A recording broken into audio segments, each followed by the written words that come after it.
What's up, everyone? It's your boy Scott. Welcome to the Scott Reports. Today we're here to talk about Lostorage Conflated WIXOSS. WIXOSS is back and it feels so good. And it was so unexpected because when it got announced in 2016 that this was going to get another season, I was elated because I enjoyed the series so much. But it was one of those series that, not too many people really talk about. And, it has its fan base, but it's not super popular to the point where you would think that it would have got another season, especially even though it's been, a little over a year, maybe like a year and a half, because it was in fall of 2016. We didn't expect it to come back as quick as it did. And, for people just asking or wondering what this is, can you just jump in and watch this series? Short answer is no. I mean, you might be okay, but not really. But at the very least, you have to go back and watch Lostorage Inflated WIXOSS in 2016 just to get the idea of what's going on. But the purpose of this series, this fourth season, may I add, is to bring everything full circle, as we're going to get Piruluk as a main character, as she just wants to clean up the mess that she's done with her involvement with Mayu. And I like that direction because, the main focus, again, of this series and the direction that is going right now is that these Lorigs are fucking evil. They're all evil. Of course, there's some good ones, we know that, but a majority of them just want to manipulate these naive humans and, dangle the carrot that they can get a wish in front of them with this dark game and keep spreading darkness and sorrow and hatred and just have them destroy each other.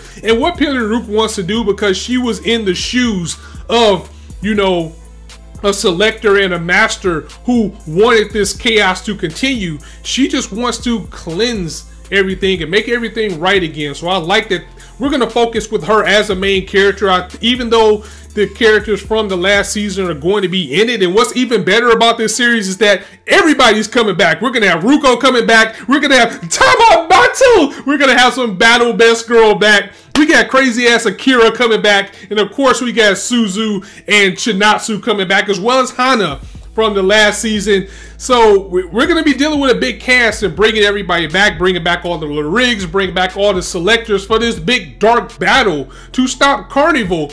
And this episode was needed. This episode really was needed. I'm usually on the fence about recap episodes, but the thing is, a series like WIXOSS that has so many threads that you have to follow, and in a way it's very intricate. It's just not really a straightforward story. I felt like I needed to watch the last episode of the last series again in order to get back up to speed. So I was glad that instead of diving right in, they took their time with this episode to have Piruluk go around and kind of recruit people to cleanse out this darkness. And as we're doing that, she's telling the story, she's giving us a recap and putting us up to speed. Just in this episode alone, when she met up with Suzu, we got the recap of her battle that she had with Satomi before he was taken over by his Lorig, Carnival, who was going to be the central villain in this series. And we went back to that battle to find out that, Carnival's walking the world in her selector's body. And that's basically what these evil Lorigs want to do. They want to get into this world. They want to take over. They want to assemble as many people as they can. And this darkness isn't going to end. It's going to keep going and going and going unless they put a stop to it. So I was glad that they took the time to slow down as each person that Piruluk met, she went over again the recap that we got with Suzu versus Satomi that we got, or Carnival that we got in the last series. We got to revisit the relationship that Suzu has with Chinatsu once they became friends again. We got Hana back in, and that was my favorite character from the last series, just her mannerisms and her speech and everything. I really love the character, and she got put up to speed with Piruluk and what's going on with her and what she wants to do. And it really did come to full circle, because if you're going to get the band together, then who better to get the band together back with than the original main character? And I cannot wait to see Ruko and Tama again.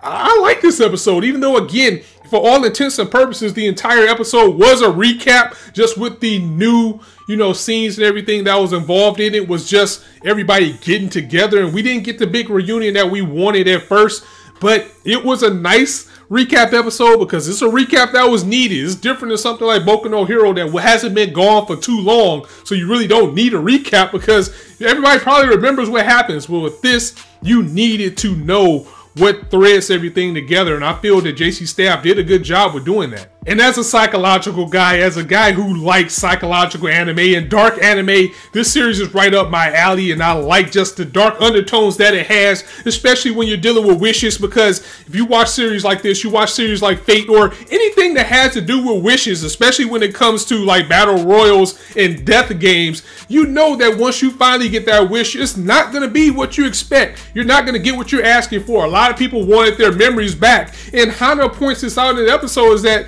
you might not want those memories back. Those memories might be blocked for a reason, as we kind of see that with Piruluk, who wants to get her memories back. And we saw what happened with Hana when she found out what she did in her life with her family. And these little rigs, again, they are thriving on that. This is how they're getting people in with this selector game, with the promise that these people winning and taking out these people, yeah, it's going to be a little bit dark, but think about it. You're going to get a wish, and that's when things are going to spiral out of control. And if this keeps happening, then the world is going to spiral into darkness. So I like that they're getting everybody together to try to stop this darkness. They're making it feel like this will be like the final season. Like this will be the end all to be all to the WIXOSS story, which I would be okay with because they've gotten to the point now where every loose end that's out there, they're kind of trying to tie up, and again, they're bringing the main cast back together, so this would be a perfect send-off. Of course, we didn't get the full reunion and see everybody in the first episode. That's going to be a build-up, and they can't waste too much time because it's only 12 episodes, but it is moving the ball forward at the very end of the episode, showing that the chase is on to find Carnival now in the body of Satomi, so everybody's just gathering together and trying to do that.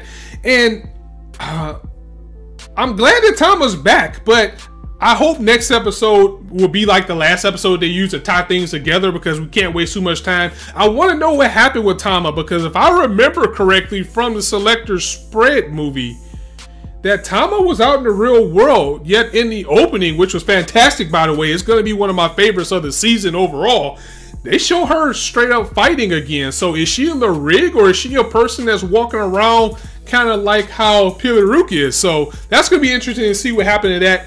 Clearly Ruko is still around and she recognized Piruluk. So that's going to be fun. Cannot wait for next week. So guys, let me know what you thought of this episode in the comments below, and enjoy the hype of WIXOSS being back. Let's get more people up on it. Let's get more people to watch this series because it really is good. Dark Yu-Gi-Oh! Just tell people it's Dark Yu-Gi-Oh! And you'll be okay. So if you like the video, go ahead and drop it a like. If you want to hear more, go ahead and hit that subscribe button, as there's not a shortage of content for you to indulge on this channel, and I will try to review as many episodes of this as I can. And as I always say, you guys can be anywhere on YouTube right now, but you chose to listen to me. I really appreciate that, so thanks for stopping by. And also be sure to hit that bell so you can get notified whenever a video of mine come out, because YouTube's crap to the point right now where I don't even think people are seeing my videos. So it'll really help out the channel a lot if you hit that bell and join the notification squad, and I'll see you guys soon. So on that note, it's your boy Scott signing out. See you soon.